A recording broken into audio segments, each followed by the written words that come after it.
Hello, and welcome to our final 2020 episode of Hacking with Friends. My name is Kody Kinsey. I am a security researcher with Varonis, and as always, my co-host and cryptozoology specialist, Michael, is here to help us out today. We're back to the cryptozoology thing. You wouldn't know anything about Bigfoot. You shouldn't be ashamed of being into Bigfoot. Okay. In fact, one of my favorite fans, Squatch Knower, is going to be very disappointed in your lack of faith in the sport and art. So we are, as you can probably figure out, fully live today, and we're going to be taking your questions, going over the year, and generally talking about 2020 and how it went for us. Yes. Because 2020 was the year that we started this channel, we started this live stream, and it really turned out a lot differently than we thought. We thought we were going to make a channel that was more like episode based. We were going to put a lot of production energy into that, and then the pandemic happened. I was going to say, you can see the first 3 episodes we ever did. Quite high production quality, and then we decided to do the live stream thing. Well, we didn't decide. We basically, so I just wanted to talk about how this channel got started, how we are now at so many subscribers, and more importantly, how we got to the point that we have a really great community that I love hanging out with every time we get to. So we originally decided this was going to be, you know, a spicy version of what Nullbyte could have been if there was more, let's just say, support in the beginning, where maybe if they thought this was a good idea, they would have let us do it the right way. So we really had a lot of fun working with our production team in Los Angeles, making the first couple episodes, which were about really cool subjects like how you can figure out the furthest Wi-Fi network that you're receiving with like an antenna to see what the range is, or how you can use a skateboard and a Raspberry Pi to determine if someone is following you. We did a lot of really cool episodes, and Michael, what kind of changed as things picked up? You mean like doing the live streams? No, I mean like the pandemic. Yeah, the pandemic. Oh yeah, no, I remember like so you know, we posted those first couple episodes. We went to RSA. We were going to do some videos at RSA and stuff. And that's about the time that we started getting a little paranoid about the pandemic thing. And then, you know, right after we get back from RSA, huge spike starts happening. We're like, you know, LA, maybe not the best place. By the way, everyone's saying happy late birthday. Yeah, I know. How did they find out? You snitch on me? I might have posted a picture of your cake that said happy 30th birthday, Michelle, on my Twitter. It's a liar. Yeah. Big fat liar right there. But yeah, so we were shooting in a hackerspace in Los Angeles, Null Space Labs, and we got to the point where we realized none of that stuff was going to be possible anymore, and we weren't going to give up making this channel, but we weren't going to be able to make it the way we wanted to. We weren't going to be able to meet up with hackers and do like physical projects anymore, and Los Angeles increasingly was not looking like a place we wanted to stay. So we ended up deciding to move out of Los Angeles. We're over by the Canadian border now. It is cold and snowy, but there's also not very many people, and that's great because we've been able to... More cows than people. Yeah, so we've been able to basically keep our bubble to about 4 people, most of whom you've seen on the show at some point as one of our guest hosts, and that has allowed us to continue doing the show very actively, and also change the format into something I think has worked out much better. So now that we have this little community, we get together every week, and well, every other week live, and then every week for the episodes we prepare. And even though we've been in some places that have been so ridiculously remote that we're working off of satellite internet with like a 30-second delay sometimes, we've managed to pull this together and get to the point where we have an amazing community of people, and I'm very thankful to that. So if you're wondering how we got here, we didn't intend to. The pandemic happened. We were living in rural America. And in the end, we had to make a couple of adaptations in order to just make things work. But in the end, as things get back to normal, I think we're going to keep it this way because it's allowed us to do some stuff we never would have done before, and it's allowed us to meet all of you. So yeah, no, that's probably been my favorite part of this whole live stream thing is the building of the community. But speaking of all the videos we've done, I was going to say, do we want to go back and look at some of the videos, the live streams we've done over the past 52 weeks? Yeah, so we've produced a shocking amount of content. It's really amazing what we managed to do in a year. But this push to do more content than I personally have ever produced before has been something that's taught us a lot. We've never done this sort of streaming format before. Prior to me doing this, I was able to mess up, curse, yell, make fun of Michael, like do stuff that like I like would definitely not be able to do to like blow off steam and like be able to just get through some of the null byte episodes that were a lot more technical and difficult. I no longer can do that. I've now trained myself to effectively like go through an hour-long presentation and just, you know, bullshit if I have to. And that has been both really scary and really rewarding because it means that I've had to master a new format. And also, we've taken on some other things this year we've never done before. We started a TikTok, which now has almost as many followers as my hometown has people living in it. So that's I don't know if that's a good thing or a bad thing. Yeah. So yeah, it was really an interesting experience to start trying out short form, kind of like more entertaining hacking content as well, because there's not a lot of people out there doing it very well, and we really wanted to figure out how it ticks and see if we can do some of that too. Yeah. So as you can see, we've tried out a lot of stuff this year, and trying to bring hacking content to the general public is really hard. Yeah. Like, for one thing, it's difficult to get people to care about this stuff in the first place, especially when they don't understand really how it affects their lives. But we've had a lot of practice now, thanks to the struggles of 2020, in getting people to engage with the kind of content that we're able to teach and get interested in cybersecurity and the community around it, like all of you.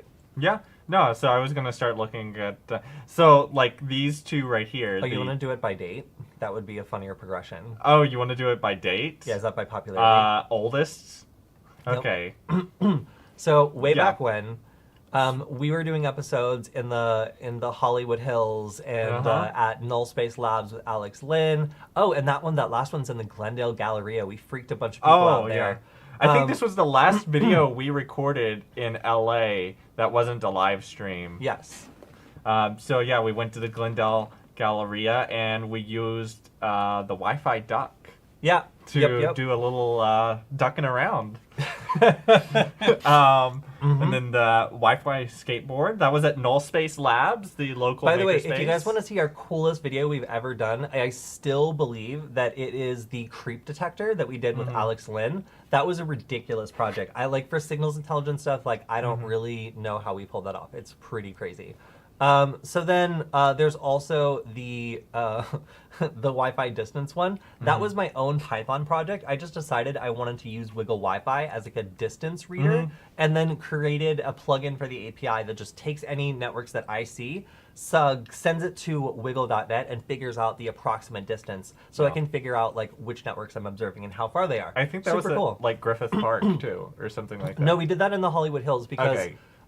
our producer was just like, it lacks pizzazz. Like, and I was like, what do you mean? They're like, let's go to a landmark, make it beautiful. Yeah. So we hiked up to the top of the Hollywood Hills, and it was the smoggiest, most disgusting day in Los Angeles. I actually had to wear a mask, and this was like before the pandemic. masks were a thing. Yeah, so like I looked really weird with this big thick mask, but it was just like disgusting looking. So if you watch that video, you just see like smoggy, disgusting Los Angeles, and us sort of near the Hollywood Hills. I think it's also fun too, though, just like getting up there and like playing around with some of the more advanced Wi-Fi antennas that you don't see as often, like the big parabolic grids and stuff like that.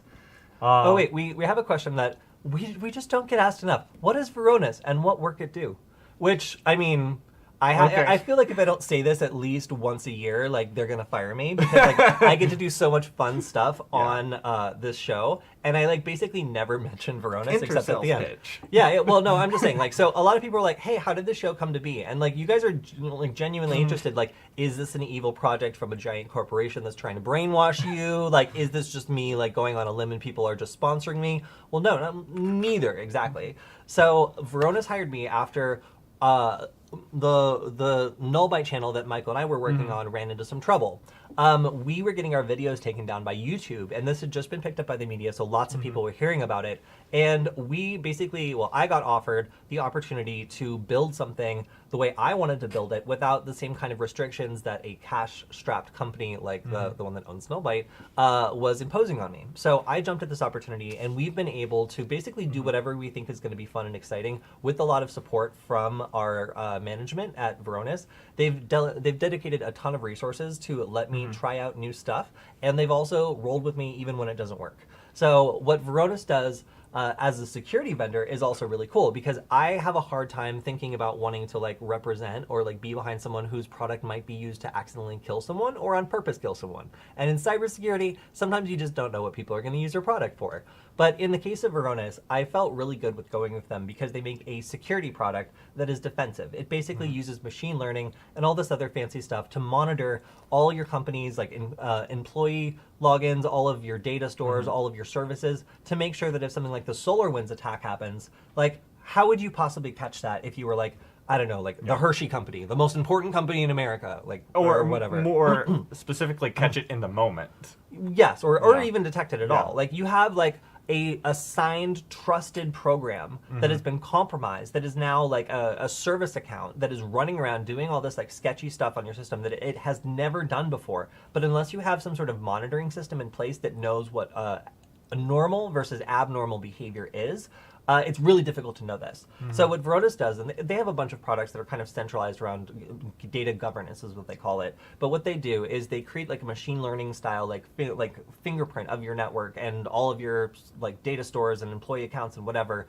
And they learn what it looks like under normal times. And then if anything starts to go strangely, they use behavioral models to detect suspicious behavior. They don't rely on like a virus scan that just looks for a signature. They look for a behavior they know is malicious or that is required in order to do something bad. And they focus on catching people that way. So I really like it because it's very clever. It doesn't rely on knowing what the threat is. It relies on knowing what a threat does. And for example, in the SolarWinds attack, some of the people who are now doing incident response are using Varonis to discover indicators of compromise because they're able to see like a service account touching things it's never touched before. And you would need to have like a sophisticated monitoring setup in order to do that. And that's what Varonis does.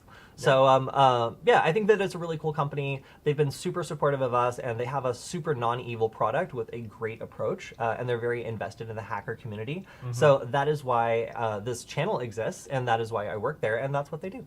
Yeah. Do we want to go back to timeline through history? So, hold up, let me... Oh, and I also wanted to say thank you, Zam, for being our first community moderator. Yes. Zam has been involved in our live stream for quite some time, and he's in the background. Oh, that's so precious. Yes. Sorry.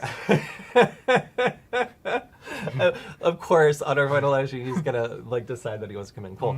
But yeah, Zam has been involved pretty much from the start, and we really appreciate the fact that he's been here sharing his knowledge, answering people's questions when, frankly, we don't know, because he has like more experience than us in a lot of different areas. So yeah, all hail Zam. He can ban you if you say anything rude. Yes, don't be rude to Zam. Yeah, and us. We're just like very, very happy that from all the chaos that was 2020, we've met some really special people, and Zam has been one of them. So thank you.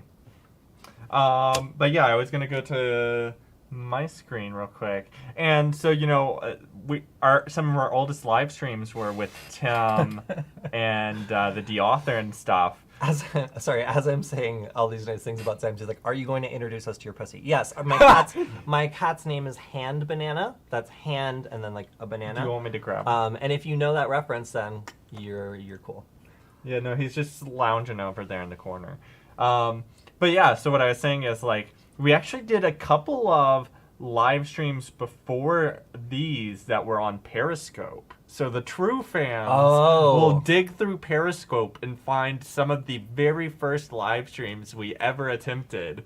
I remember we were even... the moment we decided to leave LA, we were preparing a live stream at Null Space Labs. Yeah, we have some content then that's like kind of in the ether, and you might say is like almost like only for fans. Michael, you might even call it like what kind of content or like what kind of content? I'm not going to indulge this train of What? thought. Okay, whatever. But yeah, we do have some content that like you might need to go to Periscope to find, just because we're doing Only the fans will find it. Only our fans will find it, because like we didn't have this whole streaming setup, and we had to like pick a platform, and we just went with Twitter because like I had a bunch of like Twitter followers who was like, sure, we'll do this. And it wasn't even, it never even touched our YouTube channel. So we have, there was one where we just tested out wireless network adapters we bought on Amazon, and one of them just shut down Kali Linux the second you plugged it in. So there was really some good stuff out there, but it was like our testing phase where we didn't know what the stream was going to look like. So it was a little chaotic, and it was fun. I was going to say, and then we became true mountain men. And in fact, that was when Tim was co-hosting a lot. So there's a lot of these early ones with Tim and Stefan. I'm going to step on your foot so hard if you give it one more geographical clue about where we live. Thank you. Oh. All right. So you got banned on Periscope. That's sad. Wait, did we get banned on Periscope? No, just a small Japanese symbol friend did. Oh, okay. Yeah. But yeah, so there's a lot of these fun. So which ones of these were your favorite? Of our early episodes? Yeah, like so there's a lot of the Wi-Fi deauthing stuff. We've been covering the deauthor for a very long time now. I think we do an episode on that every like 2 or 3 months or so. Honestly, some of the most underrated content we have is the PowerShell content we did with Tim. So Tim still lives with us, and he has a full-time job, but you might remember that I had a different co-host for a while. He was larger and knew a lot more about PowerShell. This one. Yeah, I miss Tim as well. So Tim and I had a lot of fun on the show, but then Tim needed to get a job. So Tim got a full-time job, now working as like a contractor for AT&T, and he really enjoys his work because he gets to be a developer and work with a cool team. So unfortunately, that means that we don't get to do live streams anymore. Yeah. But if you want to go back and see some really great content, some of the earlier stuff we did on PowerShell and Windows with Tim touches on an area that I'm not familiar with, and he's actually like really, really good at. So there was some stuff that I learned with PowerShell that I just didn't know was possible, and then I turned around and immediately applied to start pranking Michael and like making calculators pop up on his computer constantly. So if y'all don't know, there's this thing where Kody like hacks my computer and then like makes calculator pop up. I pop calc. It's a specific thing. I wish you knew what it was, but go on. Yeah. So he pops calc, and then I try to stop him. Yeah, and then that's the whole deal. Yeah, that's the I try whole to deal. pop calc on Michael's computer. He tries to prevent me from doing so by deleting calc. He finds out that it's an essential service he can't delete. He has to figure out how to do it. I find out how to run a PowerShell script to just, like compile and then run an exe file. Like it's just, it's all fun and games. Yeah. Oh, but something we've forgotten to mention is the Security Tools podcast. Oh my God. Did you guys know we had a podcast? I almost forgot. But what was weird was that people kept agreeing to go on the podcast with me that were like way more important or like involved in way more intense projects than I should be able to get.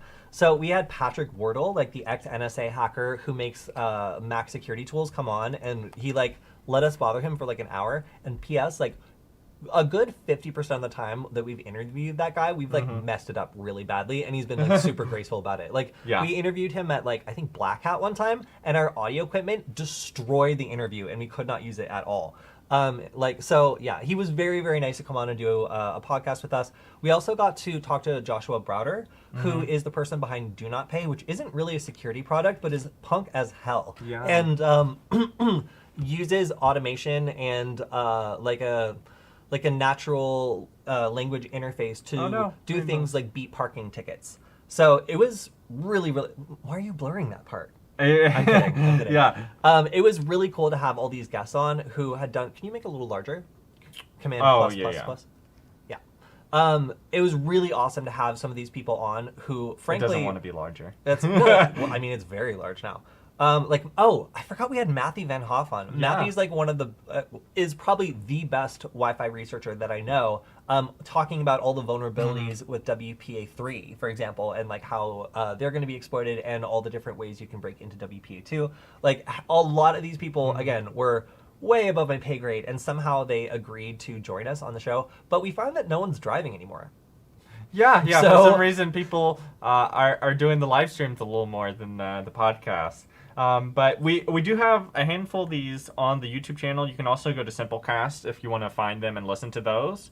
Oh, that's such a smart idea. You should have a repo for all the tools showcased on Nullbyte. Why won't someone do that? Yeah, honestly, part of the reason why we don't do work with Nullbyte really anymore is just because they don't support us with projects like that. Like, if we propose that to Varonis, like, they would be all over that. But, like, Nullbyte's going to be like, do we have to pay for that? Sounds expensive. Do it for free, or not at all. Yeah. So, like, there's some things when it comes to upgrading or like adding niceties to Nullbyte that are just like never going to happen because of the company that owns it. So we're now working with Hack5 to basically do a very, very, very similar show, which we've already done our first episode of, and you guys should be seeing soon. So if you're a fan of Nullbyte, then there's this other channel you might have heard of called Hack5 that has almost exactly the same number of subscribers, and we're going to be bringing a lot of the same content we did at Nullbyte over to there too. Yeah. How long ago do you think I started doing live streams with you? Oh, I'm gonna guess. It feels like 5 years. A million freaking years. You almost slipped up there, boy. Yeah, almost. But yeah, it feels like maybe 6 months. You're a cheater. I'm not He's cheating. a cheater. I'm not cheating. I just have like did a you general. see that I have a relative understanding of the passing of time. Okay, fine. It was 6 months ago. Oh, sweet. Okay, cool. So the first video we ever did together, do you know what it is? Squatch hunting with Michael?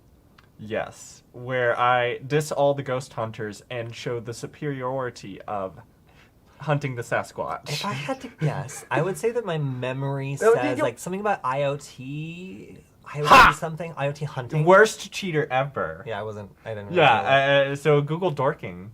Oh, Google was dorking. the first video we ever. So like to be clear, like I had always been like behind the camera before then, but I think that was when there was some Tim was getting his job and stuff like that, and so I had to step in. Prior to this, we had a Michael's better neither seen nor heard kind of rule, but then all of a sudden it was time for Michael to step into the big boy's chair, and Michael left a big chair to fill. I'm sorry, Tim left a big chair for Michael to fill, and I think he's done a very good job. Thank you. But yeah, so we did a bunch. Oh, and then we changed it. No, I'm not showing my screen. Okay, yeah. Yeah, intentionally, because I don't want them to get bored of that. Oh, yeah. But yeah, so, is there any questions? All right, we can just keep talking about this. Oh, well, so one thing I'll say is, yes, if anybody wants to make a list of all the tools that are used on Nullbyte, for example, I will certainly list this under the resources I have so people can find it. Getting Nullbyte officially to link to it would be almost nearly impossible. Not going to happen. Yeah, just they don't like nice stuff. Just understand that like that company doesn't like nice stuff. Which is fine, you know? Some people don't like nice stuff either. If it doesn't directly make them money, then. Yeah. But, for example, for our new show, I could very much make that accessible. And also for anybody who's searching for it, I think it would be a big help. Some of those tools are now out of date, and with nobody wanting to update the videos for money, it kind of seems like after a while, they're just going to drop off. And I get people in my DMs asking me, like, hey, do you have a copy of this tool that the author removed? And, like, most of the time, if they're really nice, I'll point them towards, like, an archive on my GitHub, which they could probably just find themselves. But in most cases, like, these tools are going to start, like, breaking or not working, and several of the things are not going to be supported anymore and not updated. So it makes me sad, but that's just kind of the way the tech stuff goes. Oh my gosh. After about a year or so, it becomes harder and harder to rely on any, like, technical guide actually working. So you can stop shading. Sorry, I didn't know. I didn't know that you were quizzing me. Okay. No. I'm just like seeing how your brain works. You know. All right. How long ago do you think it was that we did our first live stream with Killian? Oh, maybe 5 months. Like a month after you started. You see this here? Big old cheater. He accuses me of cheating at World of Tanks. It's because you do, and you brag about it. Okay. But yes, 5 months ago we did our first live stream with Killian. And Killian's got his own show now on the main Varonis channel. Not only that, going to tell you about. Yeah, not only that, if you guys are interested in the Solarwinds hack, then Killian did a live stream, I think like a... Friday? Yeah, on Friday. where he talked about some of the indicators of compromise, kind of what happened. And what's cool is like Varonis is a company that can actually detect this stuff. There's not a lot of companies that have services that can, but Varonis can detect this sort of stuff. So talking about how our incident response teams are dealing with this for customers who are affected, like that is a really interesting perspective that, you know, I feel like Varonis is kind of uniquely positioned to tell. So if you're interested in that or some of the other stuff that Killian has done, he's also very, like, I really appreciate that you guys have like accepted him as one of your own because he's great. Like, I love working with Killian, and like he's so much fun to have on these various projects. And also the stuff he does for the Varonis brand channel is really cool too. So check out the Varonis brand channel if you want to see some more stuff on the SolarWinds attack, and also just the general threat update that he does, which is a good way of understanding how big companies are reacting to these threats that hit them every day and what kind of threats they're actually up against. Okay, so the big final question is, of all the live streams we did, if you could only pick one, which one's your favorite from the past year? Oh man, there's so many, and I'm looking at them now. You know, there was a couple that I thought were really, really cool. In particular, the cat fancy was just ridiculous. Like, I love cat fancy, and like being able to like force, oh my gosh, that was a little ridiculous. being able to force okay, so I need you guys to understand, like, one of my favorite things to do is like be at like a relatively large business and like convince them to do something that they do unquestionably, which works, but in my eyes is ridiculous. So for example, when I worked at a startup where we were doing a trucking like technology thing, I had them print shirts that said "Full Trucks, Big Bucks" in giant letters all over the front, and I to this day wear that shirt because the fact that it exists is ludicrous. That's great. So like I was just like, how can we show off DNS spoofing? And my brain is just like, do a shit post, and I was just like, no, and it's just like, do it on Cat Fancy. And I was like, okay. So I did it, and then it was one of our better performing episodes. And then the people at Varonis were like, you should make this into a webinar for our customers. Yeah. So I got to go on with like a bunch of like city planners and like government officials and military people and like,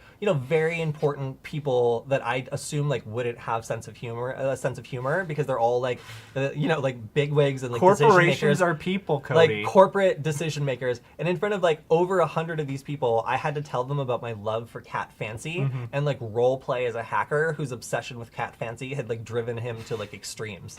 So just the fact that this like evolved into like a popular webinar that like Varonis was like, hey, good job. And I'm just like, what is going on? Like, how did this manage to get like turned into like, I mean, yes, it does show how easy a hacker can manipulate your traffic and how difficult it would be to see this, but it's also just like ludicrous and silly. So like I appreciate the fact that they like let me bring this presentation all the way to the point that I'm presenting it to like very important people who have other things they probably should be doing.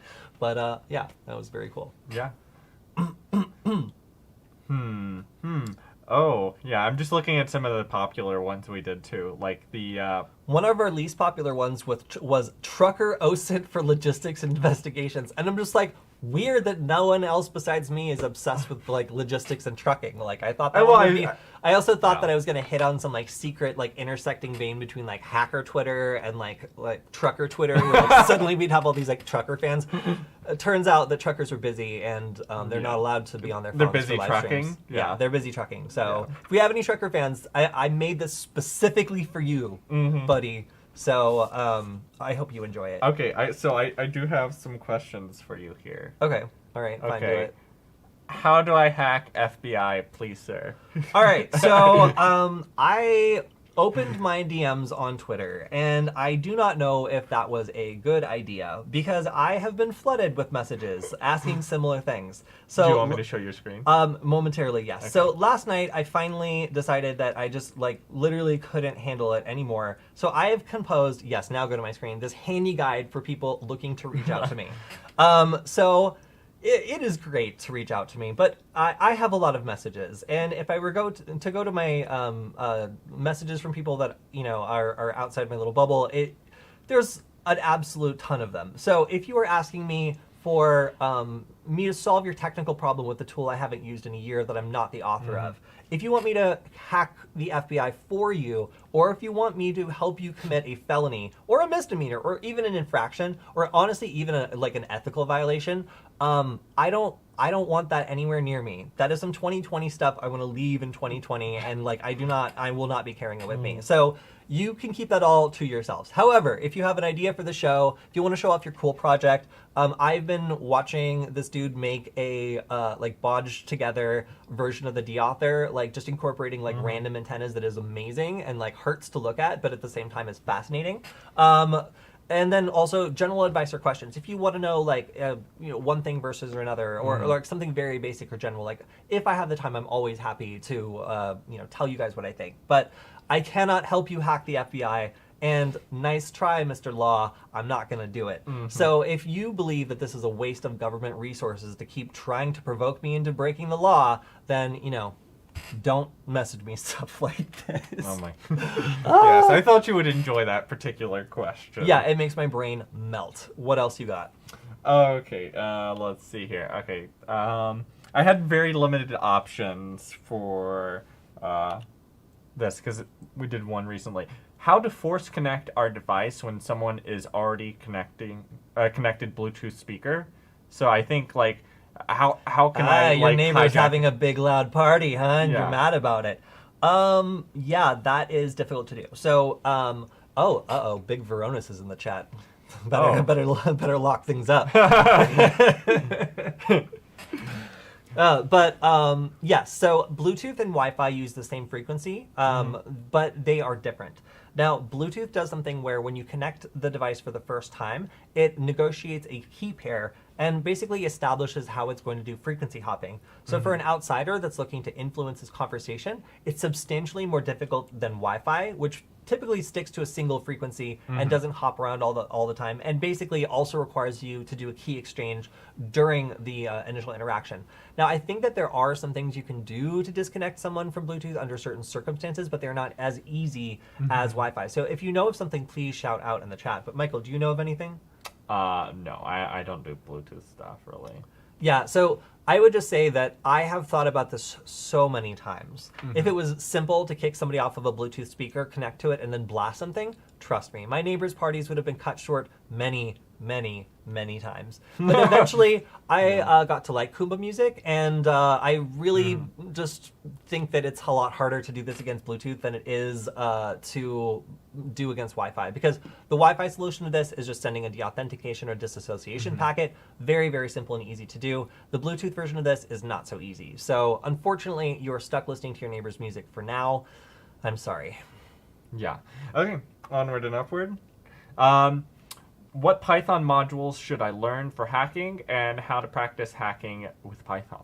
I'm sorry. I'm going to ignore that question for a second, and let's talk about Bellingcat. Okay. Well, I don't know if you guys heard the news yesterday about the latest thing that Bellingcat has done, but Bellingcat is an investigation company that also does trainings for journalists and other people, especially focused around like human rights campaigns. And they got the guy that poisoned like the Russian opposition leader to like admit to on the phone debrief him on his own poisoning. So OSINT is definitely a part of hacking. It is one of my favorite parts of hacking, actually, and it's one of my specialties. So we stay up on OSINT developments all the time, and Bellingcat is one of the best in the business, not just at OSINT, but also at social engineering. that's what I was going to say. So, because that's more social engineering right there, like calling someone up on the phone and convincing them that you're like their superior or something.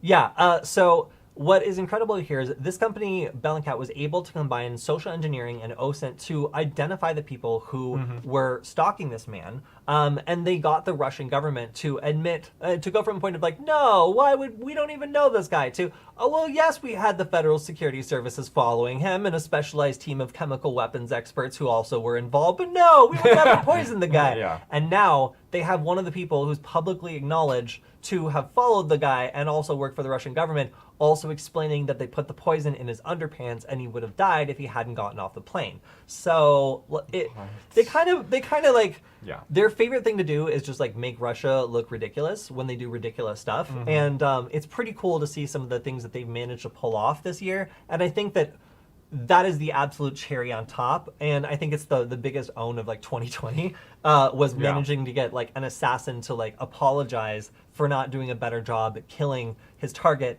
to the target on the phone.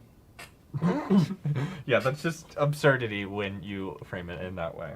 But okay, so did we want to go back to the questions, or did you want to do some from the chat? There was a chat that I think just got someone was spamming and then it got cut off.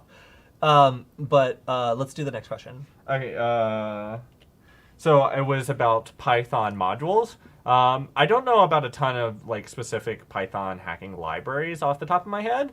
Usually I just use libraries as I need them, but the one I would say is an absolute must is requests. Like if you want to interface with data that you don't have on your computer, like request is absolutely vital for using any kind of API. And then also very important if you want to, send API requests to other people or send any kind of, HTTP request type data. I love that people are getting regulated on the chat. It has nothing to do with me. Yes, get yours. Yes. So my pick would be pandas. I do a lot of data analysis with things like Wi-Fi data. So let's say that I wanted to do an analysis where I put out a bunch of fake beacons and I want to analyze the devices that are connecting back to me to look for patterns and maybe which manufacturers are programming their phone's Wi-Fi to be more vulnerable to this attack. Very possible to do. I can use Python pandas to jump into Jupyter Notebooks or Google Colab to start looking through the data and figure out like what these relationships mean. And me being very terrible at math, I can still do big data analysis just using Python pandas. So I think that it's a really valuable tool if you're just getting into Python. Maybe you don't understand a ton about it, but you want to like work with some data sets, some CSV files or something really simple. I think it makes regular people feel like they can do analysis, and that is a really, really cool thing when it comes to big data or working with things like Wi-Fi where there's just tons of information and it's hard to sort through it. I'm sorry, I just love that name, Wi-Fi Panda. Or no, Python pandas. Like that just... in my mind, I don't know I'm envisioning. At this point, like when I'm yelling at my computer because my like pillow won't roll an egg or whatever, like I just like the terminology being weird is like lost on me. But that is actually a good idea for a live stream. I don't think we've covered that before. Pandas, Python pandas. Yeah. I mean, we kind of did with the episode we did with Alex Lin where we were analyzing like Wi-Fi data. But yeah. So basically, like pandas is a good intermediary form of data to just like put everything into because it's super easy to graph, chart, filter, like whatever you want. You can dump it into a pandas data frame and boom, like it's super easy to work with. Yeah. And I think we had one last question, which was Windows version limiter. The Windows version of Evil Limiter does actually work. We were thwarted. It's just the scanning that doesn't work, apparently, according to one of our viewers. Okay, well, I gave that sucker administrative permission on my Windows virtual machine, and it just like ran an executable file and did nothing, which to me just means that I just gave my computer to some Russian guy. By the way, I had an idea last night, you guys. Tell me if this is crazy. I'm thinking about doing an episode, like, just for you guys, where we literally just cover a tool, but we all are kind of in on the joke, where it just, like, it's a tool... I don't like where this is going. Okay, it's a tool on GitHub that I can make from just some other random account, it doesn't matter, that does something very, very basic that's, like, barely useful, but, like, some people will try it. But then it also has, like, a dropper in it in a single line of code to just, like, show how supply chain attacks work, where when you run it, it runs normally the first, like, 3 times, and then the 4th time it just drops a giant warning banner. And it's just, like, never do this. Because I feel like people, like, if I were to miss a line of code in one of these tools that I'm using, where the author just updates it and suddenly it's got, like, a backdoor in it, who would know? Especially if it were, like, popular. Yes, who would know? Like, I think that it probably happens a lot more often than people think, that, like, a popular tool might be backdoored or something like that, because it's not like GitHub is doing, like, a virus scan on it. Like, the code is all, like, used as is.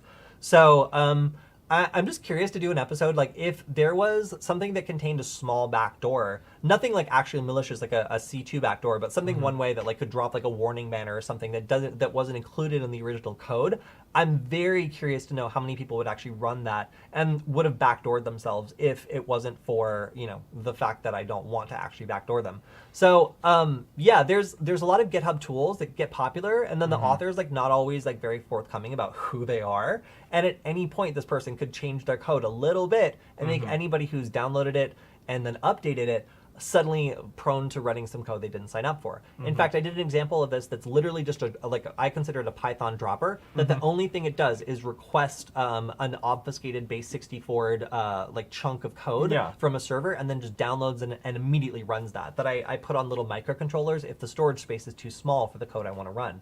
So like, it's really kind of scary how like the SolarWinds attack like kind of just reminded me how like scary supply chain attacks are and how easy they are to pull off. So if you guys think that that's not too unethical, I was thinking of making it just beacon out to a canary token. So at the end of the day, it can be like, all right, 35 people like all would have been backdoored just from running this tool all seem from a no-name GitHub account that like has no social credit, and like even a moderate like person who's like into programming could spot this backdoor if they're looking for it. Yeah, they all seem on board for it as long as the regulars know about it. Yeah. So we'll let you guys know about that before we do it. But I just had this inspiration reading about the SolarWinds hack like last night, because I was reading Microsoft's analysis of it, and it is crazy the effort they went through to make sure that their little tweak was like signed and had all this permission, and to casual inspection just look innocuous. It was like 4 lines of code. Like it was like a try loop.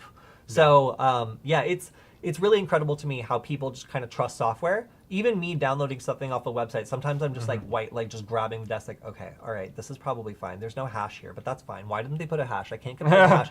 And also, like, if the attackers did get in, what if they changed the hash too? Then it wouldn't matter. Like, there's just so many ways that it could be used to compromise a computer that it's something I really think would be interesting to explore in an episode. So, oh no, Zam, I would love that, but I don't think we're allowed to. But okay, so do we have any tips on hacking hackers? So like counter hacking. So that's a concept I don't like that much, because hacking back is something that the United States was trying to like make legal for a while, for like companies to like fry your computer or send you malicious code, like if you broke into their stuff. You can see the slippery slope that creates when I just say that out loud, right? Yeah. Yeah, no, exactly. Especially no. Imagine like downloading a copyrighted movie and then your computer just gets fried. Yeah. Also, that's the future you're asking for, buddy. Something else that like along those lines that I've heard about in the past happening as well is a lot of the hacking hardware tools have like default credentials and stuff like that don't get changed. So I think it was like the Wi-Fi Pineapple was like really popular at DEF CON a couple of years ago, and then all these people who were buying their first Pineapple were getting hacked because people who were in the know knew like the default credentials and stuff for the Pineapple, and then would hack into it and mess around with them and stuff. Yeah, so Leo says he wants to learn how to hack to get rid of the hackers that keep hacking your account. Well, okay, if you want to keep hackers out of your account, that's blue team stuff, which is good and also comes with career opportunities, and mostly is tied to like IT stuff and things like that. But I mean, locking down your account with a physical token, if you keep getting owned, is like probably a priority because they're not that expensive, and they really make it so that your credentials are worthless to anyone but yourself, like having this physical token. So that's really like my solution to that problem. Now, if you're looking to get more information and do some sneaky stuff, you can always create a honeypot, which means you can make something that looks vulnerable and tempts hackers, and then you just get to watch them freak out while they're trapped inside of it. Right. So like a Kippo honeypot or something. I like my personal. Can you explain on a more basic level what a honeypot is? Okay, so one of my sick pleasures is watching YouTube videos of hackers caught in what's called a Kippo honeypot, and what that is it's a service that's designed to look like a vulnerable SSH or a remote login portal that hackers will break into and then try to do a bunch of malicious stuff. And the reason that people run these are various. For one, if you're a researcher, you might want to see which commands and which malware hackers are using in real time against systems. This lets you do research about like, what's hitting real devices and what kinds of infections these devices might have. Super cool and interesting. If you're also like me, you might just want to watch like hacker script kiddies like get increasingly frustrated with their inability to like use Linux in this fake system. Again, I think this is hilarious. So like if you want to just like watch people like lose their minds inside a system that's like actively trolling them, what the system does is when they break in, it presents like a Linux system that like doesn't work. It like seems to work and like some commands will work, but when you try to do anything critical, it'll it'll just like throw like hilarious error messages that like don't make any sense. So what it's designed to do is basically like frustrate the living hell out of the attacker to the point that they drop all their malware, they try all their best tricks, and then they just get trolled the whole time. And you can just watch them getting angrier and angrier like while they're in there. So like some of it's impressive. Like I've watched like people like write like programs like from scratch in the like, terminal they break into. Yeah. And like these are people that are like raw. They're like really good programmers that are just like dropping crazy stuff that they're writing from scratch. I'm like, damn kid, like you need to you need to go outside. Yeah.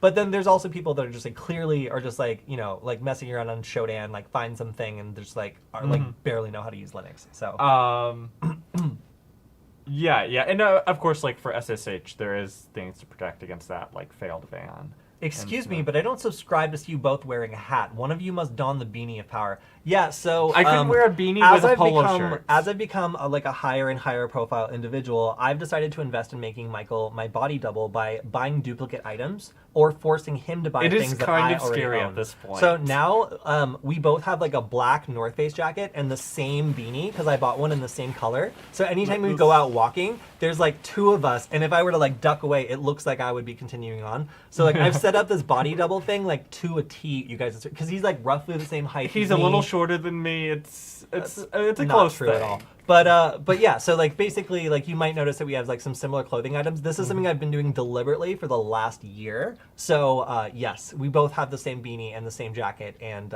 I think it's very, very funny. Yeah. Okay, so where do we buy cheap hacking hardware? AliExpress. If you want it in a month. Yeah, if every time I get depressed, I buy like 100 D1 minis on AliExpress. So if you guys want to support us, you can also go over to hack.gay and check out our store there, where we have stuff like stickers and also some hardware. And you can get one too. But if you want to just get it for yourself and you're depressed too, then you can also go to AliExpress. And again, provided you don't mind waiting like a month and a half, sometimes more, and also you're not worried about the volatility between like the US and China, you can drop some money on a D1 mini like this, get a whole bunch of them, and then if they get fried, you know, who cares? Because you just spent like, you know, $100 on like 100 D1 minis or something. If y'all don't they're know. Actually, they're not that cheap. The cheapest ones I've ever found on AliExpress are like $1.80, which is pretty amazing. I can't really find them for that anymore. But on Amazon, you're going to be paying like $5 for one of these things. So it's pretty incredible. Yeah. If y'all don't know, he always has a D1 mini on his person. Yes, I do. Okay, can we make more SDR videos?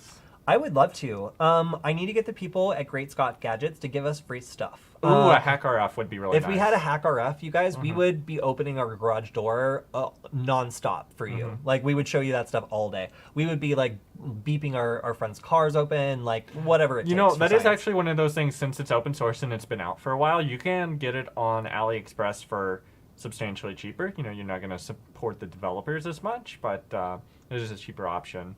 But no, I would love to get like 4 or 5 of those, and then that way you could do either a wide spectrum, or at least if you had 2, then you can transmit and receive simultaneously. Because those are only half duplex. Yeah, I would love to do some of that, but a lot of the radio frequency stuff is a little bit expensive, which is annoying. But probably my favorite project, which I was telling someone on Twitter last night who was asking about RF stuff, was MFOC, M-F-O-C. It is a NFC tool that allows you to brute force the encryption key that's used to create MyFair 1K classic cards, which are used in a lot of like transit systems. They're used in a lot of like fancy like buildings as like access tokens. So in the building that we were in, and this was like, oh my gosh, like 5 years ago, I was able to use just a little like NFC dongle to brute force the master encryption key for the whole building. And then from my Android phone, provided it had the encryption key, I for whatever reason was compatible with that frequency of NFC, and I could read and write to the cards. That's so crazy. in the elevator, I could potentially just sidle up next to someone and put my phone close to where they had their key card and copy their key card in 1 second. Yeah. And I could store as many keys in the phone as I wanted. So that was a pretty cool like radio frequency project that was really well, fun. there was a DEF CON talk a while back about doing such a similar thing, but they were able to take one of the like long range RFID readers, like that you would use for cars and like going in a garage or something, and put it in a messenger bag, so you could detect several feet away. without having to get so close to people. But so what I wanted to ask about is Cyberpunk Hacking.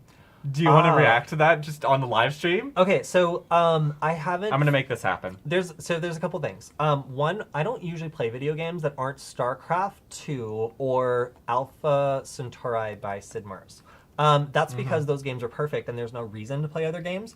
But I will say, in spite of the issues with like the genitals poking out and like whatever else is going on, it does sound like a cool game and I am interested. So at some point I think that we are going to dive into that because I'm not sick, so I'm not going to watch Game of Thrones. And we just watched the last premiered season of The Expanse, so I have nothing to do. Oh, we still have to finish Lilyhammer. Oh yeah, we do have. Well, yes, we do have Lilyhammer to finish. But yeah, so like I am looking for stuff to do. So playing Cyberpunk actually sounds kind of fun. Okay, but, here. No, hold up. You want to react?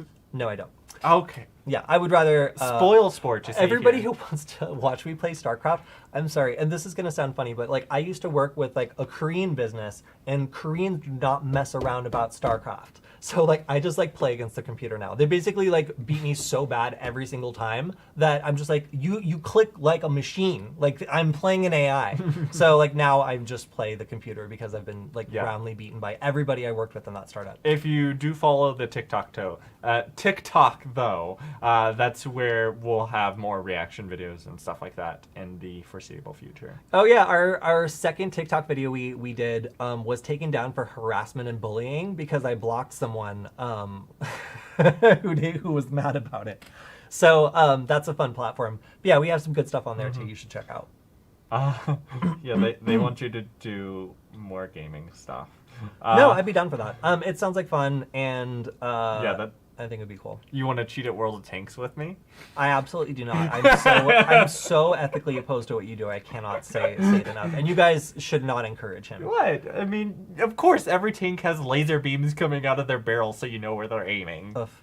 Okay, so one question that we just got is explain the FireEye hacking.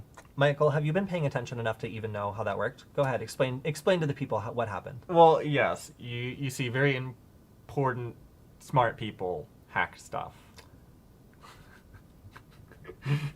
I'm sorry. Michael, is that all you know about the FireEye hack? I know it's some kind of supply chain hack. I haven't been paying attention to it very closely. Oh, that drives me insane. Okay, you guys, so this is what happened. So FireEye is a company that does security for a bunch of people. They monitor APTs and do a bunch of spooky stuff. They're great and cool. So they had an employee get a notice that was like, hey, you've just added this device to your 2FA. If this wasn't you, please, contact the police. Well, not really, but it was just one of those 2FA requests you get.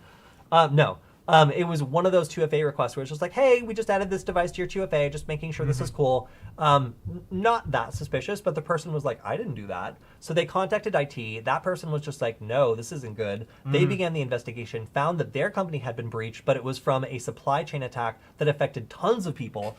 That went back up the chain. And then the company that had issued that update to their product that had infected everyone, Solarwinds, did an investigation and found that someone had snuck in like 4 lines of code to an update and had been testing their ability to insert signed trusted code into their products for quite some time. Yeah. And basically what these hackers did was break into a company that serviced all these really important companies, infiltrate their development process to insert a couple lines of code that allowed them to do something malicious, and then what they had was something that was malicious, signed by a trusted vendor, given elevated permissions, and pushed out to all these government agencies and important companies for them. So by hacking one company, they hacked like 27 companies like that we know of, probably more. I think it's substantially more, because they're customers of this company. And these sorts of supply chain attacks are super, super common nowadays. The only thing that we were lucky about is that they went after a security company. My personal theory is that they wanted to know if they'd been busted. So they infiltrated FireEye, A, because they could, and B, because it gave them the early detection capability to pull out their infrastructure as soon as they'd been popped. So yeah, that is a good point. So do we know how they got the code in SolarWinds update? Like, did they hack SolarWinds, or did they just get a developer there to take some money and insert some code? No, they hacked the nonsense out of SolarWinds. Okay. They went through their development stuff, and they after testing their ability to insert empty classes, they inserted a class that was not empty that contained the actual backdoor. So this was a very methodical, extremely well planned operation that managed to. It was completely by the book. It's like exactly the way that we at Varonis talk about attackers moving through the system. But these sorts of supply chain attacks are less common than people brute forcing credentials or otherwise like getting into an account from like a phishing attack. So I mean, phishing has kind of been the preferred tactic of these sorts of hackers for quite some time. But they also have groups that specialize in more advanced and difficult attacks to pull off, like the supply chain attack. Like imagine if, you know, for the Chinese government has been implicated in going after web service providers. So imagine if like you have IT gateways, VPN stuff. Imagine if you go after the people that provide those secure gateways into companies rather than the companies themselves. It's a lot easier to brute force or break into someone's like VPN connection if you've already compromised the company that's holding the keys. Yeah. So do you want to do some more videos on the Raspberry Pi as a rogue access point? Yeah. So the Raspberry Pi as a rogue access point is a relatively stable platform to work on.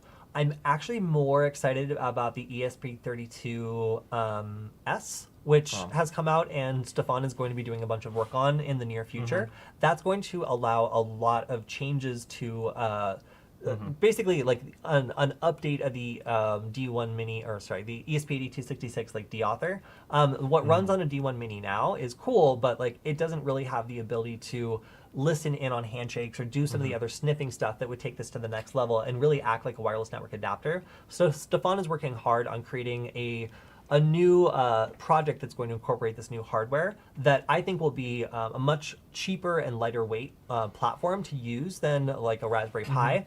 But still offer a lot of the features of that anybody who wants to get into Wi-Fi hacking would expect. So yeah, I think that the Raspberry Pi is a great platform for this, but I haven't seen anything that I really am like blown away by in terms of like projects specifically for the Pi. So I'll keep my eyes open, but I think there's like the Pumpkin Pi we covered a while back. It's not supported anymore. Yeah. That's actually exactly what I was talking about when I was thinking about this. Is like the Pumpkin Pi is great, but it also hasn't been updated in like years, I think. So it's not a stable project anymore, and a lot of the things that were originally built for the Pi just don't quite work the same way they used to. So that's why like I don't do as many. Okay, so we're almost out of time. So if you all have any final questions, bombard us in the chat, and we'll try to answer those pretty quick. And while they're doing that, could you elaborate a little more on like the value of a supply chain attack? Why would someone want to do that? I missed the first part of your question because I was reading these other questions. Can you elaborate on the value of a supply chain attack? Oh, yeah. Like, So, why do you target that? So the two types of sneaky attacks that you might not think about when we're talking about like hacking into a company are supply chain attacks and watering hole attacks. Now, watering hole attacks are when you figure out a website or a service that maybe a bunch of people at this company all use that isn't, you know, the company itself, but somewhere where many of the employees all go. Maybe a third-party provider that they all use, or something that's very popular at the company. By attacking that website or that service that they all use, it allows you to pick an easier target than your hardened, you know, difficult target that would take too much time to go after, and probably also get you exposed if you were to go after them.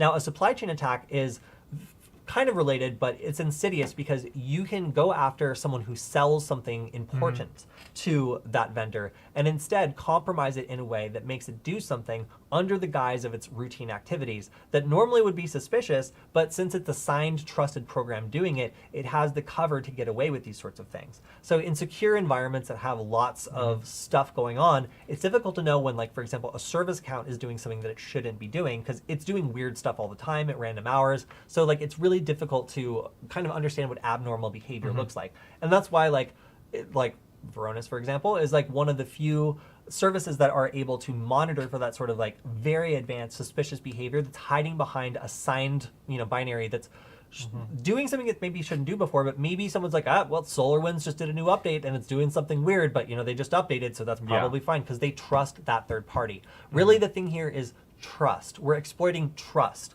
Like, because these companies are trusting a third party to do this service for them, if they just trust that that company has done their job in making sure that their product is secure, they're never going to be looking for an attack like this, and that's what makes them so effective. So is that where the whole like buzzword like zero trust comes from, or what is it?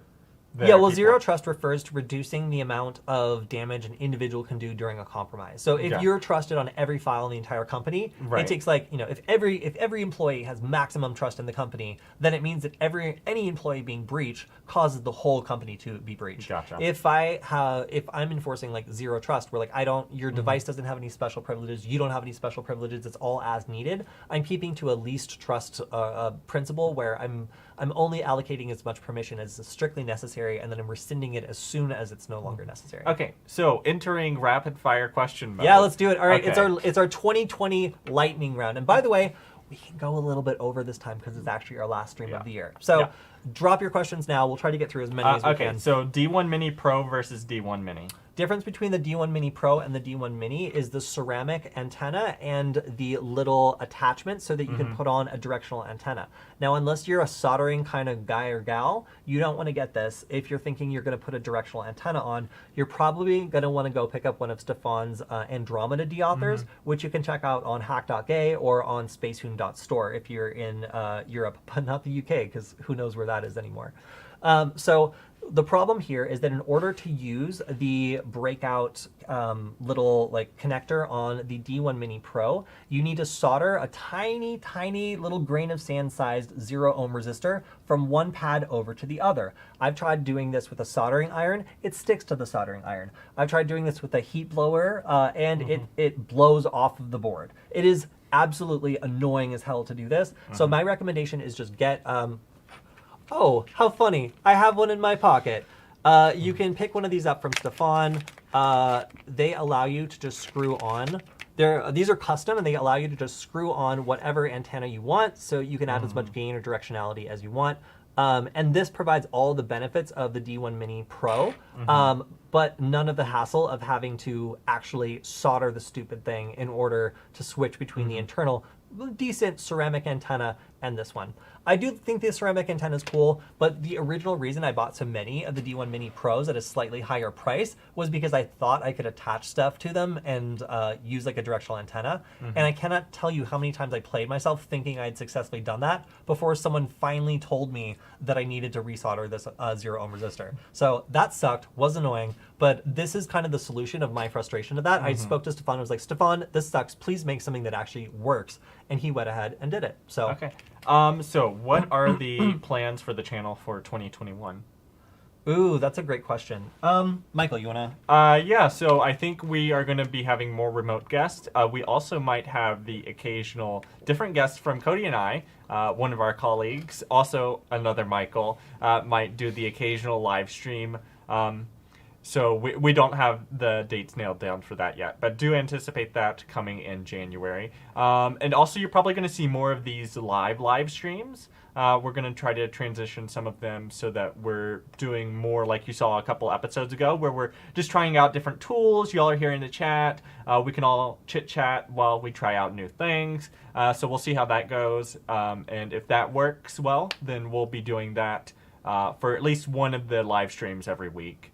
Or something like that. Yeah, so our internet connection is finally stable enough to do that regularly. And frankly, I really like these conversations where we just get to like hear feedback, invite new people, answer questions in real time. It's like, it always feels bad when someone's like, make screen larger. And I'm just like, bro, we're playing this. I can't. We're just playing this back. And he's like, screen larger.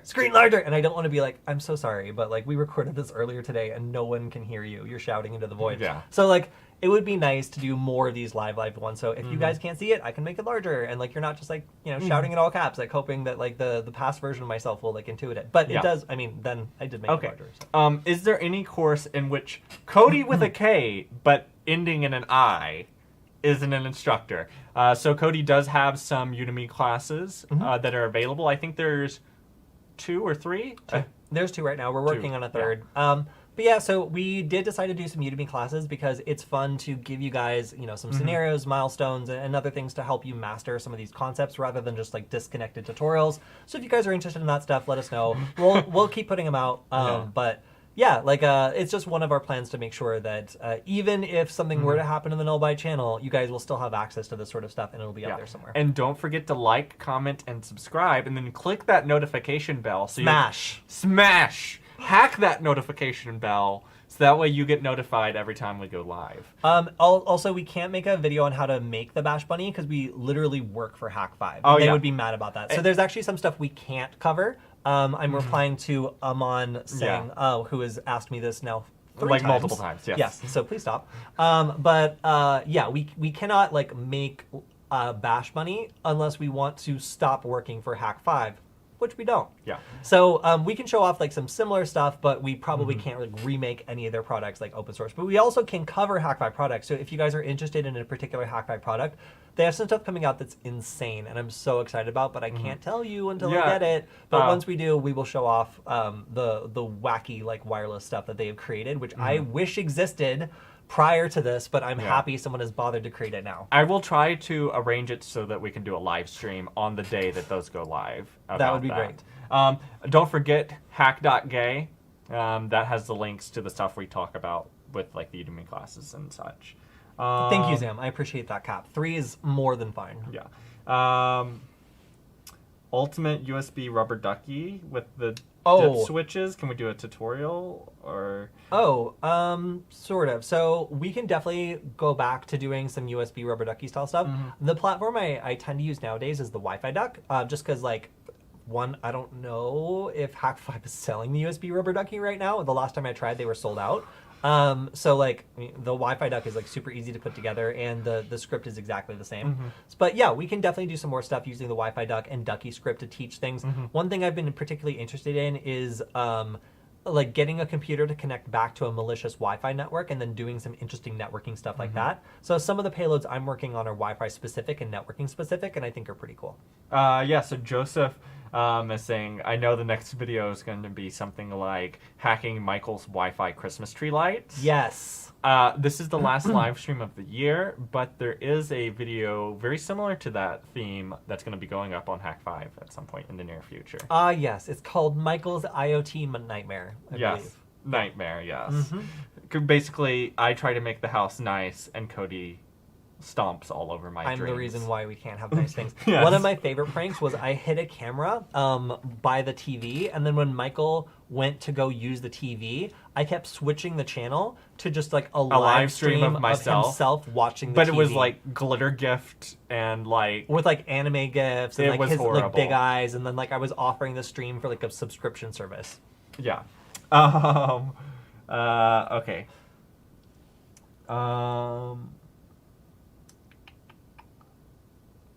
Are you scanning for questions? Yeah, I'm scanning for questions. Sorry. So one question I saw was, does Maltego check HaveIBeenPwned for all the email addresses like example, etc.?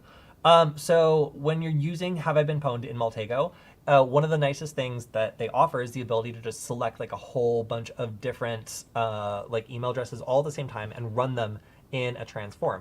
So that means that, well, I'll just use this as an example.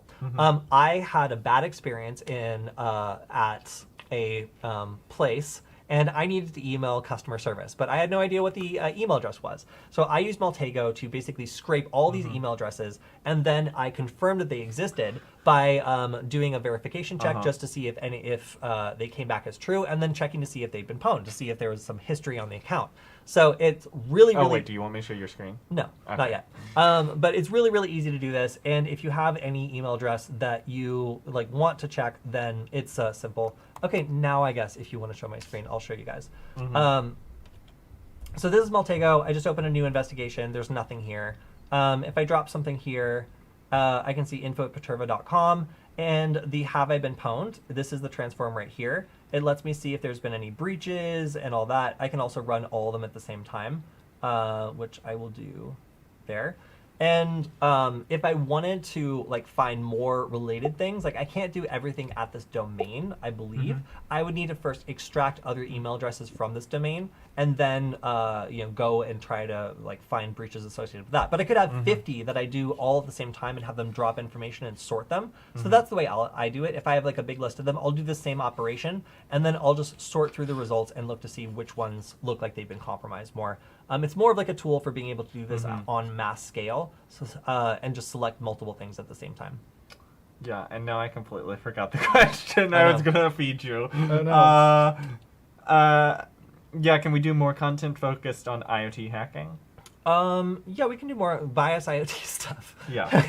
Okay. Oh, that's it. Okay. So, they want to know if we would ever do a conference or a webinar. We do, in fact, do webinars. Yeah. So I was gonna do some classes with Stefan for the C3 conference, but he recently told me he's not gonna be available. So today I'm figuring out.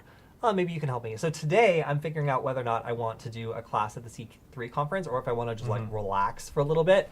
Aside from that, though, we are going to be, of course, like once we're able to actually go to a conference again, going to every single one we can and making sure that we're presenting there or doing some sort of workshop or something else.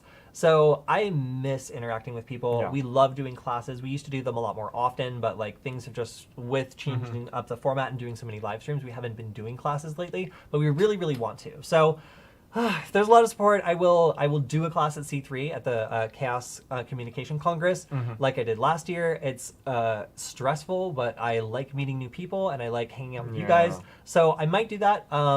And aside from that, I think the next conference we have coming up to talk about is like RSA. RSA. Oh my gosh. But in the new year, you know, we were talking about the 2021 stuff. Do anticipate more workshops from us. We used to do those. It was a little time consuming, but I think we figured out on our end a better method for that. So we'll try some different things. So if y'all are interested in workshops, we'll try to do that. Usually the workshop is like you buy some hardware and then we all get on a live stream together and Kody goes through some stuff and answers questions about it. Let's go back to the main screen. There's nothing happening. Yeah. Oh yeah. Sorry.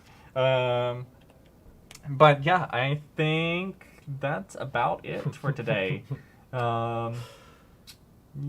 Yeah. So as soon as we're able to get a vaccine and can travel again, like we're going to be checking back in with our Los Angeles studio. We'll probably be making a burst of content there, and we'll also be trying to set some things up at the local hackerspace as things slowly start opening up. Until then, things are still going to be remote, so stay safe, everyone. Don't make up any dumbass excuses for putting yourself or other people at risk during this difficult time. And just know that once things are back to normal, we're really looking forward to meeting many of you, hopefully at hacker conferences, hacker spaces, or other spaces like where people like us gather. In the new year, when there are conferences and when it's safe to do so, we can try to arrange some meetups at some of the local hacker conferences and some of the more regional hacker conferences, maybe at DEF CON in like 2022 or however long that is away. I'm hoping that DEF CON there will be some sort of DEF CON happening in some sort of fashion. But yeah, we cannot wait to see you guys. I really, really enjoy doing hacker spaces and being able to do get-togethers. It's also really nice that we now have like some of our guests that have their own means around like Los Angeles to like get together and see each other. So once we're back in LA, we're really looking forward to kicking off some in-person stuff when that's possible again. And once we are back at conferences, we're looking to organize some stuff where we can all get together and do some fun things. And I'm hoping we can even grab some sponsors so we can maybe get some food, you know? Just like do something nice. Go to the all-you-can-eat buffets in Las Vegas. Okay. Anyway, that's it. Thanks for watching our live stream. Don't forget to like, comment, and subscribe. And smash... No, it's hack. Sorry. Okay, we already addressed this in the comments. I'm sorry you're out of the loop. All right. It is hack the notification bell. Yes, please hack the notification bell. And then don't forget to go to the Varonis main channel and check out Killian's live streams, especially if you want to learn about some of the inner workings of how Varonis works and about FireEye or which hack was it? I don't know. Oh my God, Solarwinds. Solarwinds. Yes. This is why I don't do the sign off. Kody does the sign off, but he's not taking it over for me because he wants to leave me hanging. No, this is 2020. Michael can do the sign off this time. Anyway, thank you guys for hanging out with us today. As always, we are looking forward to the next one. And in between, we're going to keep catching up with our community. Hopefully have some new great ideas for 2021. Make sure if you have any ideas for the show, you can hit me up on Twitter. Just please don't ask me to hack your girlfriend. Aside from that, we'll see you next year. Bye. Bye.